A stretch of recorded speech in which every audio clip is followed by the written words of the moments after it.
Donc bonjour à toutes et à tous. Merci d'être venus nous écouter. On va peut-être commencer par se présenter rapidement. Frédéric. Ok. Bonjour, Frédéric Cointeau, donc je suis enseignant-chercheur à l'Institut Agro-Dijon. Voilà, et puis je travaille sur tout ce qui est plutôt imagerie dans le domaine agronomique et agroalimentaire et en particulier sur les détections de maladies de vigne.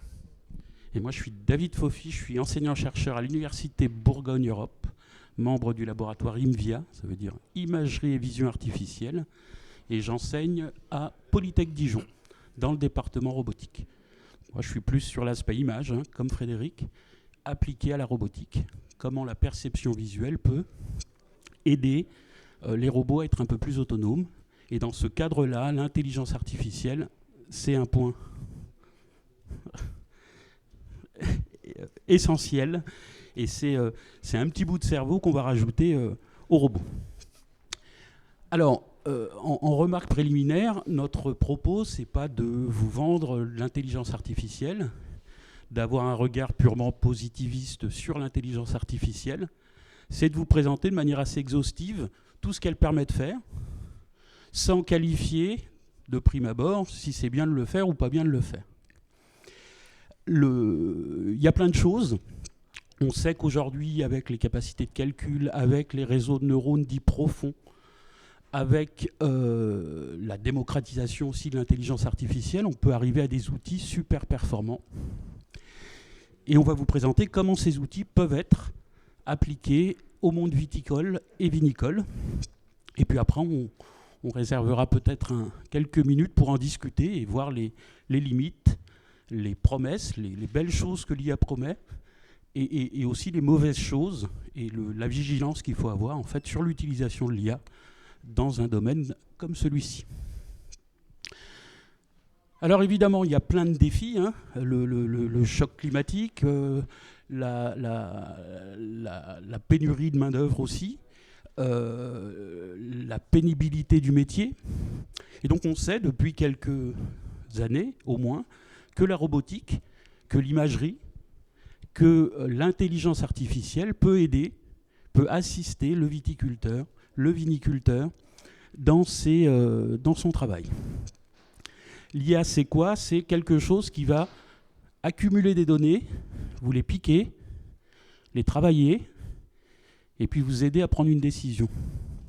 Ou alors, si on la laisse faire, prendre une décision à votre place. Donc on va voir, en commençant par les applications en viticulture, quelques exemples. Alors, il y a des exemples qui sont déjà effectifs, qui sont déjà presque sur le marché, et il y a des exemples qui sont un peu plus prospectifs. Et puis on fera un focus, Frédéric et moi, sur des aspects recherche qu'on a menés, nous, dans ces domaines-là. Le premier point, c'est la surveillance intelligente des vignobles. On peut mettre des drones au-dessus d'une vigne, au-dessus d'une parcelle. On peut mettre des robots à côté des haies foliaires, dans les sillons. On peut mettre des caméras, et les données traitées issues de ces caméras peuvent être traitées par l'IA. Donc on peut faire plein de choses. On peut voir l'aspect macroscopique du champ, on peut voir l'aspect, pas microscopique, mais très très local de la feuille, de la grappe. On peut mesurer, on peut reconnaître, et on peut en déduire plein de choses. Dans les modalités d'image, il n'y a pas que la modalité couleur. On est capable de mettre du lidar, de la polarisation, du multispectral. Peut-être que tu peux dire un mot sur le multispectral. Oui, on peut mettre du multispectral, on peut mettre de l'hyperspectral aussi, c'est-à-dire en fait caractériser ce qu'on est en train de regarder dans un environnement qui n'est pas visible finalement, qui ne considère pas que le champ du 400-800 nanomètres, c'est-à-dire le champ du visible pour nous, mais qui va au-delà, généralement dans ce qu'on appelle l'infrarouge, proche infrarouge, voire infrarouge moyen, lointain, voire le thermique éventuellement, pour apporter des informations complémentaires à ce que la couleur nous permet d'obtenir. Il y a d'autres informations qui peuvent être mentionnées, c'est toutes les informations d'état de surface, en fait, par exemple de la feuille de vigne, qui a une certaine rugosité. Et donc on peut aussi travailler sur ces aspects-là. Et je voulais souligner un point complémentaire à ce qu'a dit David. La donnée est importante et la difficulté, finalement, quand on fait de l'intelligence artificielle, c'est d'avoir suffisamment de données pour que le modèle qu'on va créer et qui va apprendre puisse nous fournir des informations suffisantes et des outils d'aide à la décision ou au diagnostic qui soient pertinents. Voilà, donc la difficulté principale, c'est la donnée et le recueil de la donnée et tout ce qui va autour de la donnée, c'est-à-dire la sécurité, qui en est propriétaire, etc. Alors vous l'avez déjà compris sur cette partie, l'IA telle qu'on l'entend, appliquée à la robotique et à la vision, c'est quoi? C'est des caméras, nos yeux, nos capteurs, une IA, notre cerveau, et puis un support, notre corps, notre anatomie, le robot, les capteurs et l'IA. Et donc, si le robot peut voir et si l'IA permet d'interpréter, on peut penser, et on le fait dans nos travaux de recherche, détecter de manière précoce des symptômes de maladie de la vigne, par exemple. Et ça, c'est possible, et comme l'a dit Frédéric, il faut de la donnée. Au-delà de la surveillance, ou en exemple de surveillance, on peut donner l'irrigation et la fertilisation des sols de manière optimisée. Parce qu'une IA a besoin de données. Un robot peut porter un capteur, mais on peut également instrumenter une parcelle de vigne. On peut mettre des capteurs partout dans une vigne. Des capteurs hygrométriques, des capteurs de température. On peut les relier avec des données issues d'Internet, des cartographies. Et tout ça, on peut le combiner dans une IA qui va nous traiter l'information. Et donc on peut dire, là il a fait chaud, donc il faut un peu plus irriguer. Là il y a un stress hydrique, il faut le traiter. Là c'est inondé, on le traite autrement. Et on peut monitorer sa vigne de manière continue et automatique. Oui, on peut. En fait, on est sur des notions de multicapteurs, multi-échelle, multitemporalité, globalement. Donc on va pouvoir associer un certain nombre de capteurs, comme l'a dit David, directement sur chaque pied de vigne, pourquoi pas, en échantillonnant correctement la parcelle, ou alors de manière beaucoup plus globale. Mais ça reste de toute façon l'acquisition de pléthore de données issues de différents capteurs, qui sont des capteurs d'image possiblement, mais d'autres capteurs qui peuvent être des capteurs mécaniques, thermiques, physiques, etc. Donc vous voyez que la donnée peut aller du champ vers l'ordinateur, de l'Internet vers l'ordinateur, les prévisions météorologiques par exemple, les prévisions épidémiques aussi, et puis combiner tout ça pour une aide à la décision. Un peu comme on fait déjà en imagerie médicale. Et personne ne se pose plus la question de la pertinence de l'imagerie médicale. Ce n'est pas l'ordinateur qui dit si vous êtes malade ou pas, c'est le chirurgien, le médecin, mais il s'aide, il a une aide au diagnostic donnée par les systèmes d'imagerie médicale qui utilisent beaucoup l'IA. La différence, c'est qu'en imagerie médicale, on est souvent en milieu hospitalier, immobile, face au capteur. Dans la vigne, on n'est pas immobile. Il peut y avoir de la pluie, du brouillard, du mouvement, du vent. Donc imaginez, vous faites une radiographie X et vous êtes en train de courir sous la pluie. C'est moins facile. Mais le procédé est un peu le même. On peut aller plus loin ? Oui, on peut aller plus loin. On peut effectivement prédire des rendements et des aléas qui peuvent être climatiques ou d'apparition de maladies ou de réaction à des ravageurs, on va dire ça comme ça. Donc là, on va créer ce qu'on appelle des modèles prédictifs. Donc encore une fois, notre objectif n'est pas de vous donner tous les éléments théoriques de ce qu'on appelle l'intelligence artificielle ou de la modélisation informatique qu'on va faire, mais plein de vous donner quelques exemples. Donc ces modèles prédictifs se basent sur ce qu'on appelle le machine learning, c'est-à-dire l'accumulation de données issues de différents capteurs dans lesquels on va récupérer des informations et on va faire apprendre à un ordinateur de la même manière que votre cerveau a appris que tel et tel objet était des chaises, des tables, des stylos, etc. Eh bien, on va faire apprendre comme ça à l'ordinateur de cette manière-là, avec évidemment, plus on a de données, plus il apprend et mieux il apprend, on va dire ça comme ça. Et à partir de là, on a des modèles prédictifs qui sont de plus en plus fins sur les apparitions de maladies ou d'aléas climatiques. Donc, voilà. Donc on n'a pas parlé des capteurs effectivement pédoclimatiques qui sont en complément de capteurs de taux d'humidité, de pression, etc. Donc après, vous avez l'explication, on va dire, sur le petit schéma qui est en face de vous, c'est-à-dire qu'on va pouvoir collecter les données. Ça, c'est assez facile, globalement, de collecter des données. Ce qui est plus compliqué, c'est de les mettre ensemble. Ensuite, on va nettoyer ces données, parce qu'on a des données qui sont aberrantes. Voilà, parce que le capteur, à un moment donné, a eu un petit souci. Voilà. Souvent, il y a des petits soucis, donc il va falloir quand même régler ça. Ensuite, on va éventuellement combiner les données entre elles, voilà, pour savoir celles qui correspondent à telle et telle zone dans notre parcelle. On va développer le modèle. Et ensuite, c'est là aussi le gros point un peu problématique potentiellement de la validation de l'utilisation de ces IA, c'est qu'il va falloir effectivement confronter les résultats du modèle à une réalité, à ce qu'on appelle les vérités terrain, quoi, globalement. Et donc ça, c'est relativement difficile, parce qu'on est sur du vivant, parce que ça bouge tout le temps, et que une campagne d'essai en vigne notamment, on va pouvoir la faire sur une période de l'année, et si on veut pouvoir corréler les informations et les comparer, faut attendre l'année d'après. Voilà. On n'est pas en laboratoire dans des conditions qu'on contrôle totalement, et ça peut être problématique. Néanmoins, vous avez ici évidemment tous les modèles, l'organisation d'un modèle prédictif, quelle que soit l'issue de ce modèle. Alors le modèle prédictif s'appelle prédictif. Alors un modèle non prédictif, on prend les données du passé et on essaye d'en déduire la donnée à venir ou la donnée de demain. Le modèle prédictif, on prend les données du passé, on prédit sur une fenêtre suffisamment large ce qui peut se passer et on combine le tout pour en déduire ce qui va probablement se passer.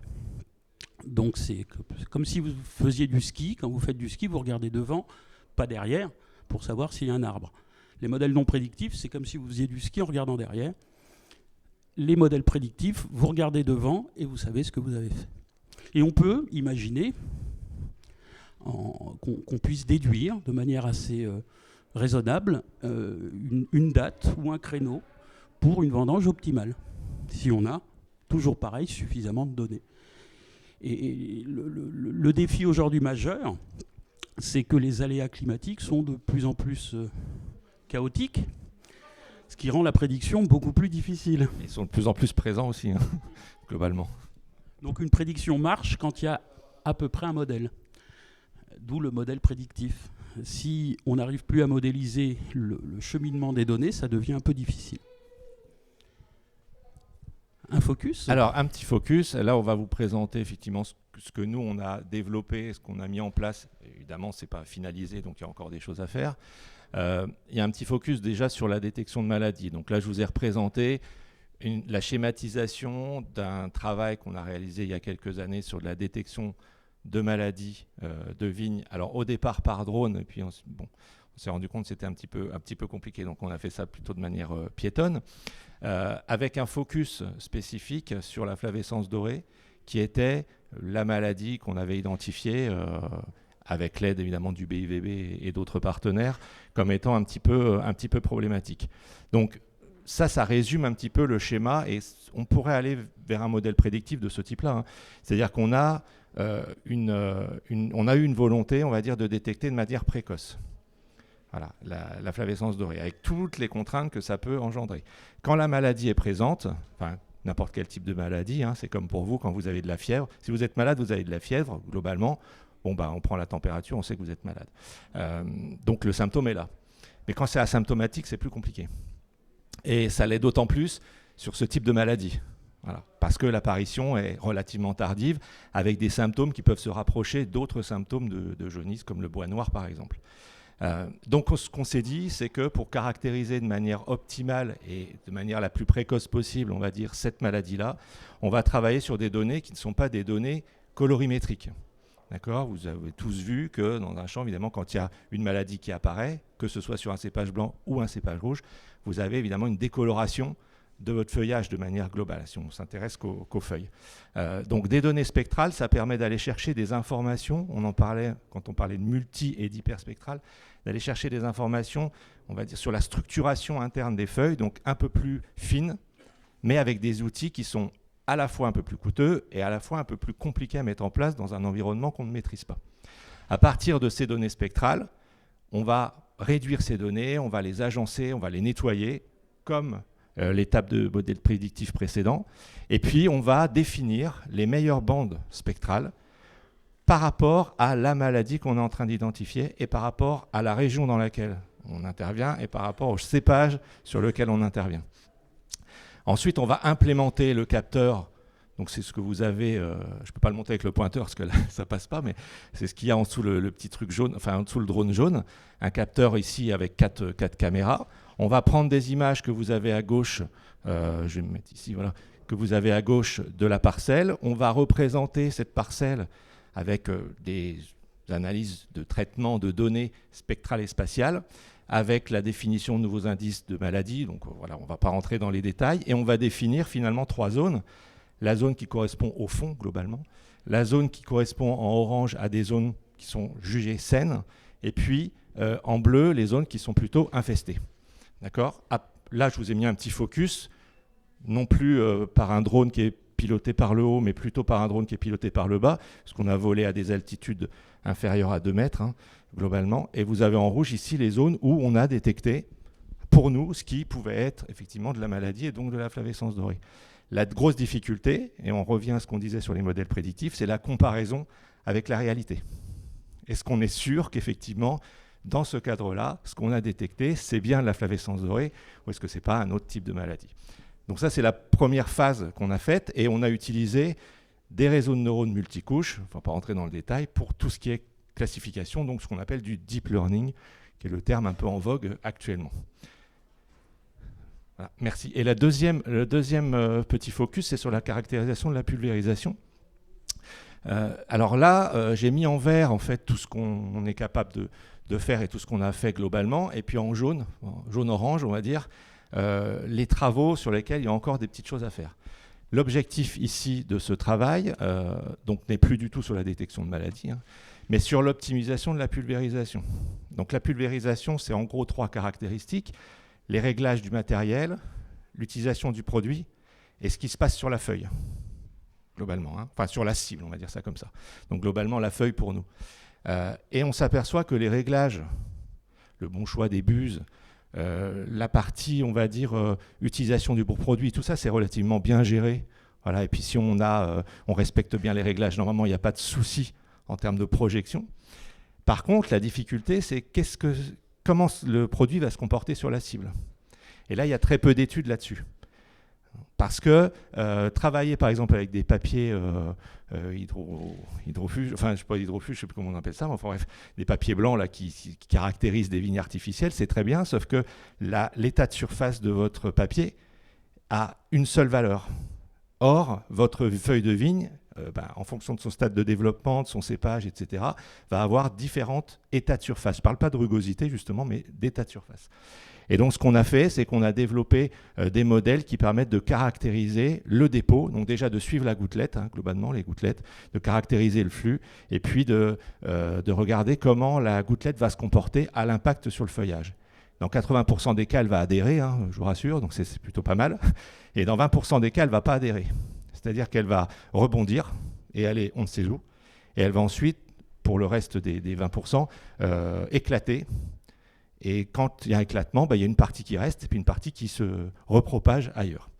Donc l'intérêt de l'IA, ce qu'on n'avait pas développé à l'époque et qu'on est en train de faire, c'est d'utiliser justement des outils d'intelligence artificielle pour optimiser la caractérisation de ce comportement sur la feuille. Un deuxième focus sur des recherches qu'on a menées. Alors je lance les vidéos tout de suite, je vais vous les expliquer. Sur la robotique viticole et l'IA. Alors c'est des travaux qu'on a, alors pour ici un peu plus anciens, qu'on a menés avec le Vinipôle Sud Bourgogne. C'était pour caractériser la haie foliaire, c'est-à-dire la reconstruire en 3D. Ça c'est une vraie reconstruction 3D de champs. En déduire la densité de feuilles et en déduire également le volume d'intrants à pulvériser sur la feuille en fonction de la densité. Donc quand il y a des trous, on ne pulvérise pas. Et quand la feuille est dense, on pulvérise un peu plus. En début de saison, où les feuilles sont moins développées, on pulvérise moins qu'en fin de saison. Et ça nous permettait de réduire de 40-50% le volume d'intrants. Ici, c'est une extension de ces travaux, où on reprend la même chose sur la densité, mais on utilise des capteurs multispectraux, des capteurs 3D, pour aller chercher des informations qui ne sont pas évidentes à l'œil nu, des signatures en fait de symptômes. Alors pas de maladie, hein, de symptômes. et essayer de les catégoriser et de les classifier avec une IA. C'est présent juste après par la suite. Alors on a fait une petite classification rapide où l'IA nous permet de dire cette feuille elle est un peu jaune, cette feuille il doit y avoir du mildiou, là c'est une grappe, et donc on peut classifier.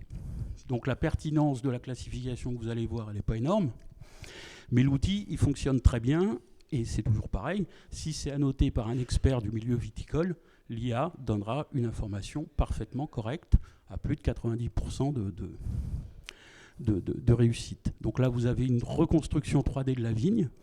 Et tout de suite après, si je me souviens bien, vous devez avoir un petit flux d'IA avec des reconnaissances dans le flux en temps réel. Donc on peut imaginer, parce que ça va être conçu de cette manière-là, que tous les capteurs, on puisse les monter sur un enjambeur. Ce n'est pas la peine d'avoir un robot mobile si on a déjà des engins agricoles qui fonctionnent et qui fonctionnent bien. Et puis dans le flux vidéo, on peut donner les points où faut faire un petit peu attention parce qu'il y a peut-être des maladies, en tout cas il y a des symptômes et les points de vigilance. Donc là, c'est vraiment de l'aide au diagnostic. Donc voilà pour la partie en viticulture où, en gros, on fait de la surveillance, on robotise et on automatise des choses un peu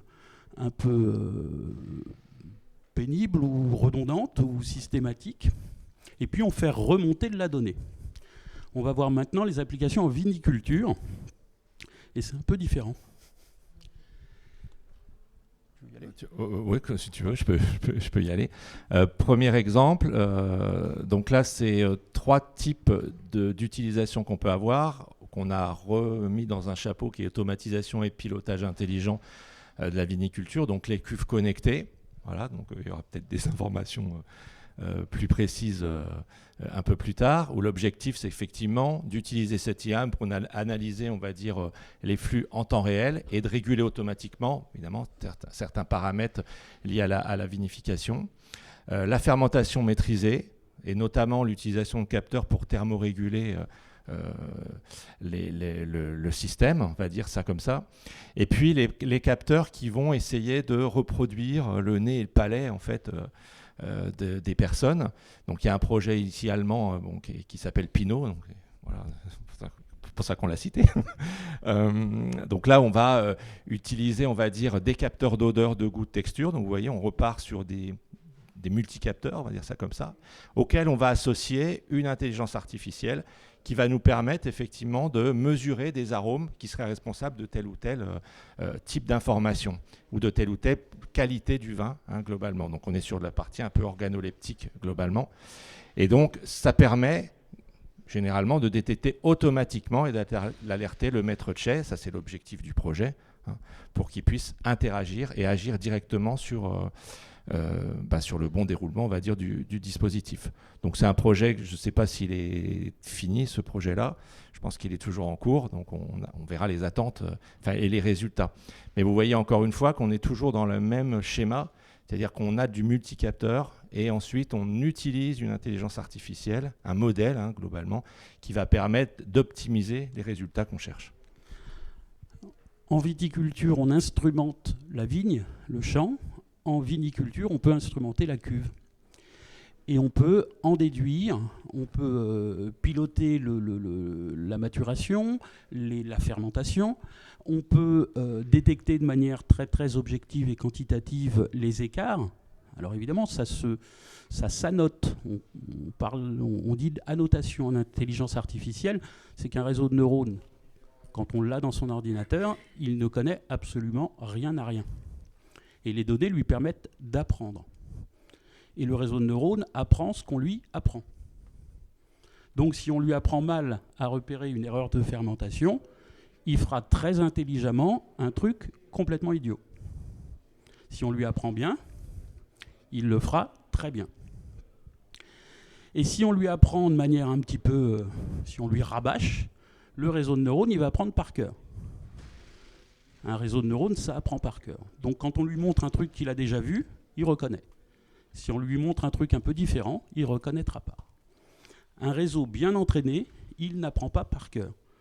Ça veut dire qu'il peut prendre une décision sur des données qu'il n'a jamais vues. Vous lui montrez un petit chat blanc, un petit chat noir, un petit chat roux, et pas de chat tigré, le réseau de neurones va reconnaître un chat même s'il est tigré. S'il apprend par cœur, il n'apprendra pas. Donc voilà quelques exemples d'instrumentation en fait en viniculture. On peut aller plus loin, une fois qu'on a instrumenté, on peut faire du contrôle qualité.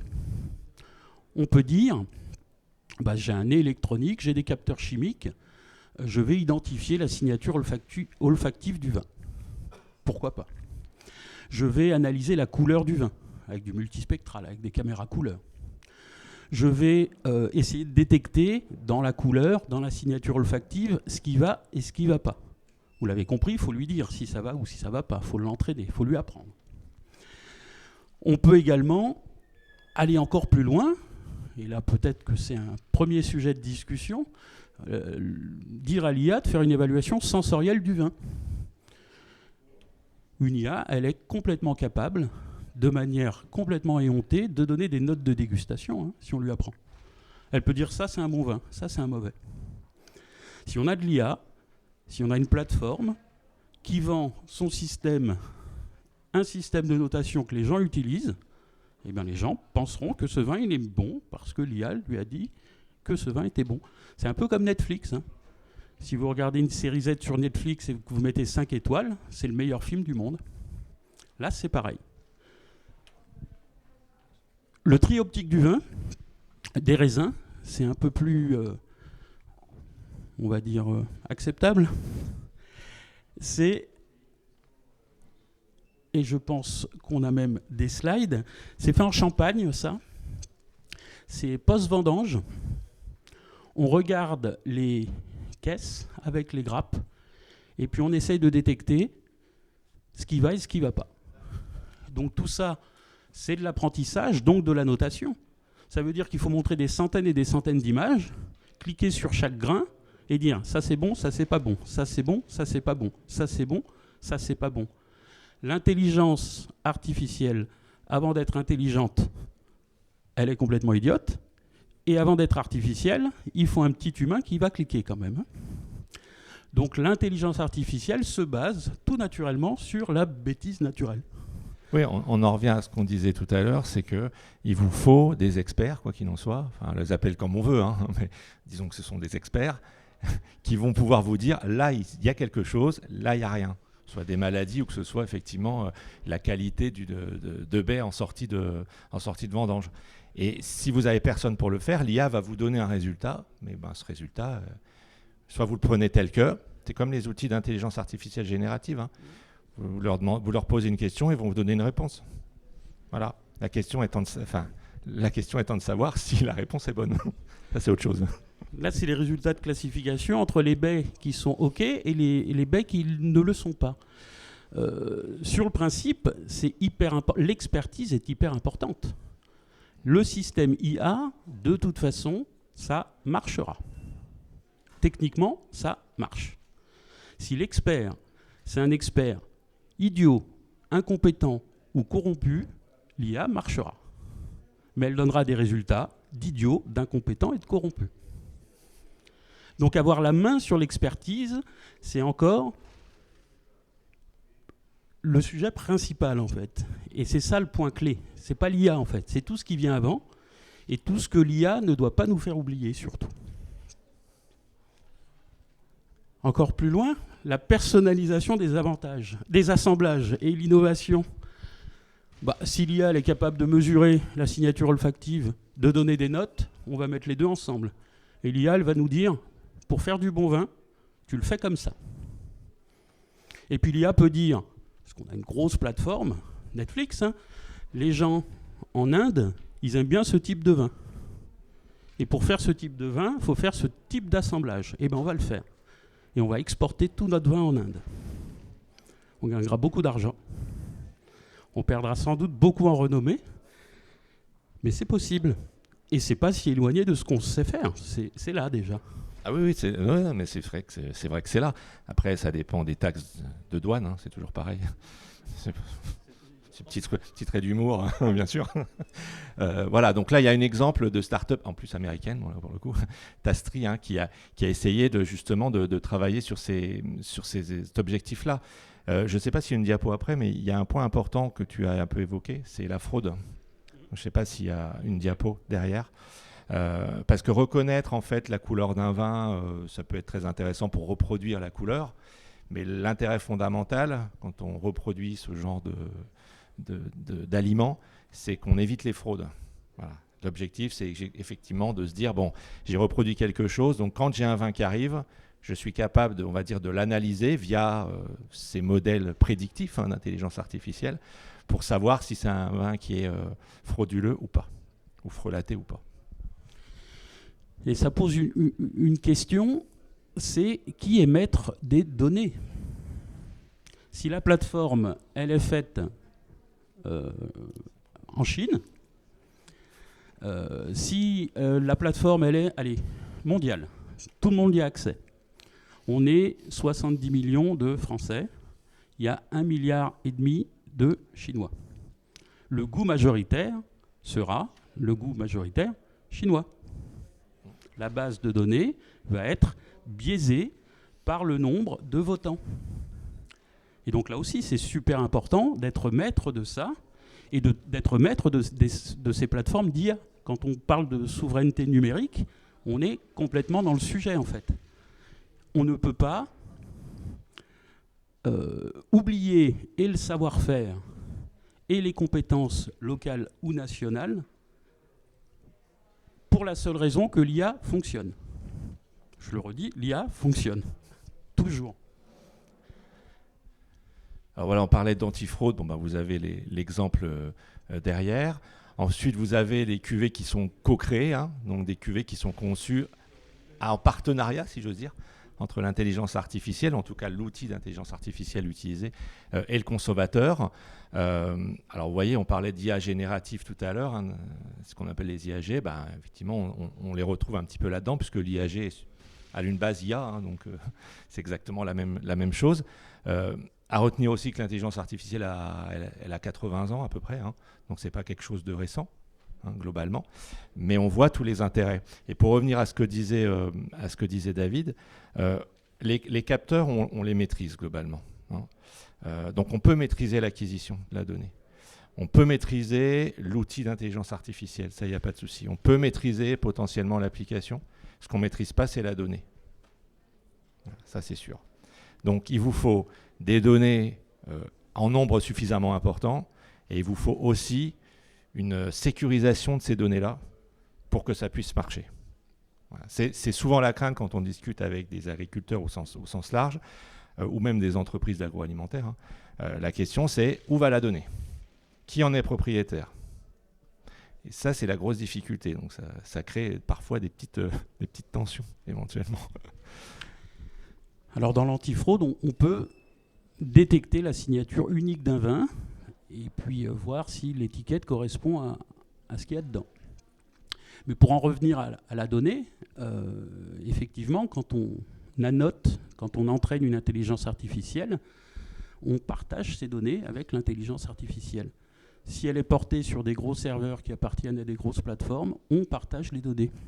Donc imaginez, vous êtes viticulteur, vous vinifiez, vous faites un vin, et puis vous partagez tout ça sur une IA, et puis il y a un type, je vais changer de pays, au Canada, qui dit « ce vin est bon, je vais le reproduire », mais avec la météorologie du Canada, avec le cépage du Canada, avec les rendements, on va oublier un petit peu les normes, et puis l'IA va nous dire comment faire, j'ai le résultat que je vais obtenir, parce que je l'ai analysé, j'ai les conditions initiales, qui sont les conditions de mon terroir, et l'IA fait le chemin entre les deux. Il y aura du grand vin de Bourgogne à Toronto. Dans le Saskatchewan. Ah, ouais. J'étais un peu plus loin. Commercialisation, traçabilité. On peut tracer les vins. Le blockchain, par exemple. Le blockchain, c'est un moyen un petit peu impiratable de préserver des données en les éclatant en fait sur des serveurs. Donc il y a des petits bouts de données partout qu'on peut rassembler et on identifie. Et donc on peut faire de la traçabilité du champ jusqu'à la supérette, jusqu'à la cave. Et on peut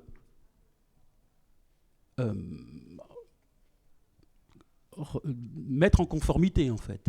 On peut avoir un identifiant sur le vin de traçabilité qui est parfaitement authentifié, parfaitement sécurisé et qui nous dise ce vin-là, il est issu de telle grappe, dans tel champ, de telle appellation, il est passé là, et il arrive sur l'étal d'une coopérative par exemple. Tu veux rajouter un truc ? Non, attends, c'est bien ce que tu as dit. C'est gentil. On peut également consulter. Et puis on peut imaginer des processus de certification pour l'export grâce à cette traçabilité. En gros, on a toute cette chaîne. On ne sait pas bien où dans Internet c'est, mais on sait qu'on peut regrouper. On a un identifiant, et puis on peut mettre un QR code, et puis on scanne le QR code, et on a toutes ces informations. Et notre vin, il est certifié sur toute la chaîne. C'est déjà fait, je crois, sur les étiquettes connectées de la cuvée mythique, une IGP du Pays d'Oc. Donc vous avez un QR code sur l'étiquette, vous avez... On a bientôt fini. On peut faire la certification et donc de l'antivol. C'est ça, le Pays d'Oc, la cuvée mythique. On va peut-être plus vite. On peut également, avec l'IA, analyser les tendances du marché et la distribution optimisée. Donc là, on sort complètement du monde du vin. On va dans le marketing, on dit ce vin-là, il est plus vendu là, ce vin-là, il plaît ici, ce vin-là, et on prévoit la production en fonction de l'export. Cas extrême. Où on sait, on a un profilage de sa clientèle. Et on sait également, pour un type de vin donné, où on va mieux le vendre, ou à quelle typologie de consommateurs on va le vendre. Plutôt les étudiants, plutôt les femmes, plutôt les hommes, plutôt aux États-Unis, plutôt en France. Plutôt les étudiants, ouais, effectivement. Mais là, il y a la notion de big data dont on n'a pas parlé, hein, qui... Ah, bah ça, c'est toute la question. Oui, tout à fait, effectivement. Ouais. C'est pour ça qu'on n'a pas introduit la notion de big data dont vous avez aussi entendu parler, parce que là, on n'est pas tout à fait sur les mêmes volumes de données dont on aurait besoin, nous. On est sur des données beaucoup plus importantes, et puis on sort effectivement un petit peu de l'objectif qui était l'IA viticulture, puisqu'on est sur la partie marketing, mais c'est pas forcément négligeable. Et dans tous les cas, il y a toujours la question de où sont stockées ces données-là. C'est toujours ça le problème, hein, quoi qu'il en soit. La donnée en tant que telle. On accélère. Dégustation assistée par l'IA. On va aller un peu plus vite. Alors pour les accords mets-vins, ça existe. On peut faire une analyse nez-palais, hein, comme on a vu déjà précédemment, une corrélation entre les arômes et les données, sans avoir l'analyse chimique. En fait, on a juste de la donnée, on a cet arôme, on a ces mesures, et l'IA nous fait le lien entre les deux. Une reconnaissance automatisée des vins ou des étiquettes. Sur Vivino, ça marche très très bien. Une aide à la dégustation et des recommandations.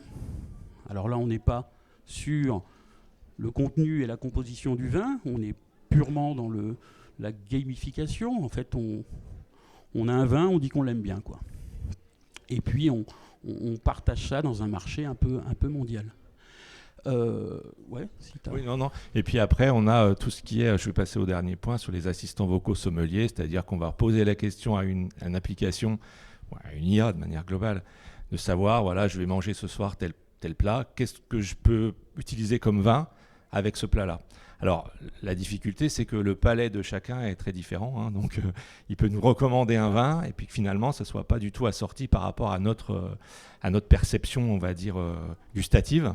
Voilà, donc, il y a aussi des travaux en parallèle de ça qui se créent sur la langue, justement, pour savoir quels sont les récepteurs qu'on a au niveau de la langue et qui vont effectivement être plus ou moins réceptifs à telle ou telle association. Mais globalement, ça existe. Voilà, il y a des applications où vous dites, voilà, bon là c'est l'exemple d'un curry de poulet, ben, quel vin je vais mettre avec ce curry. Avantages et limites, pour faire une petite conclusion rapide. Alors, il nous semble que l'IA peut permettre un gain de productivité, une automatisation, une réduction peut-être de la pénibilité, une systématisation de la mesure. Si on a des capteurs, on a des mesures. Et si on a des données locales sur un champ, sur une parcelle, ça fait de mal à personne. En termes de durabilité environnementale aussi, je pense que l'IA, la robotique, a son mot à dire. Après, c'est pas magique. L'IA, ça consomme et donc ça pollue. La robotique, ça consomme et donc ça pollue. Si on met un robot complètement vert, très peu coûteux en énergie sur un champ pour aller le traiter, mais qu'on doit emmener le robot en camionnette 4 fois par jour, ça ne sert à rien. Si on calcule le coût environnemental, on calcule le coût de toute la chaîne, de la construction du robot jusqu'à son utilisation pratique. 1 minute. On a 1 minute. On a 1 minute, 2.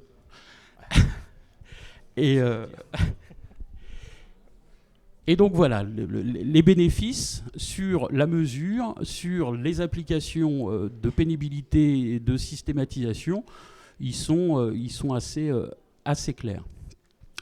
On peut également utiliser l'IA en termes qualitatifs. Et là, ça relève, il y a 2 volets.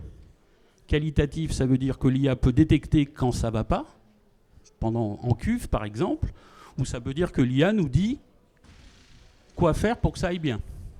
C'est 2 choses très différentes. Détecter quand ça ne va pas, très bien. Nous dire quoi faire, on s'aliène un peu nos compétences et on la donne à la machine. Et je ne sais pas si c'est le sens de l'histoire de la viticulture. Une rentabilité économique, si on met moins d'intrants, s'il y a moins de pertes, si on arrive à détecter les maladies plus tôt, on gagne en rentabilité. Une valorisation marketing qui peut être positive ou négative. On peut imaginer dans quelques années des labels BIA, 100% sans IA, le vrai vin, sans intelligence artificielle. Je suis sûr que ça existera un jour. Peut-être. Alors, je vais faire la partie limite, défis techniques et enjeux éthiques. On en a déjà un petit peu parlé, quoi qu'il en soit. Le coût et les inégalités, alors ça, c'est un élément dont on n'a pas parlé. Dès qu'on va mettre de l'IA, voilà, c'est fini. Voilà. Donc, on laissera ça pour les questions, mais voilà, on voulait mettre une partie un peu point négatif. On en a déjà parlé un petit peu. Voilà, merci pour votre attention. On est désolé, on a pris un peu plus de temps que prévu.